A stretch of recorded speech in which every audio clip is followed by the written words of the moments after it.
Welcome to Usharani cooking channel. నేను పావు బజ్జీ చేస్తున్నానండి. దానికి బ్రెడ్ తీసుకున్నాను ఫ్రెండ్స్. నేను చేసేస్తాను, మీరు చూసే.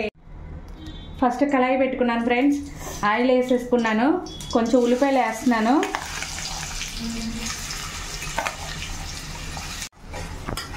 ఇగో పచ్చిమిరకాయలను ఉల్లిపాయలు ఇలా వేసుకున్నాను ఫ్రెండ్స్. వేపుకుంటున్నాను. 4 టమాటాలు తీసుకున్నానండి. ఇవి మిక్సీ పట్టుకున్నాను. 2 పచ్చిమిరకాయలు వేసి చూసేయండి. ఇప్పుడు దాంట్లో వేస్తున్నాను పేస్ట్. చిటికెడు పసుపు వేసుకోండి. 1/2 స్పూన్ సాల్ట్ వేసుకోండి.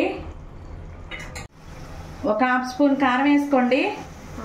1 నిమ్మకాయ తీసుకొని రసం తీసుకున్నానండి. ఇప్పుడు కర్రీలో పోసేస్తున్నాను నిమ్మరసం. ఇప్పుడు అయిపోయిందండి. లాస్ట్లో కొత్తిమీర వేసుకోవాలా. కొత్తిమీర వేసుకొని కలుపుకొని దింపుకోవటమేనండి. కర్రీ రెడీ అయిపోయిందండి. టమాటా కర్రీ. స్టవ్ కట్టేసుకోవటమే అండి. నెయ్యి వేసుకున్నాను. ఇప్పుడు నెయ్యి వేడెక్కింది. పావు బజ్జీ వేసుకుంటున్నానండి.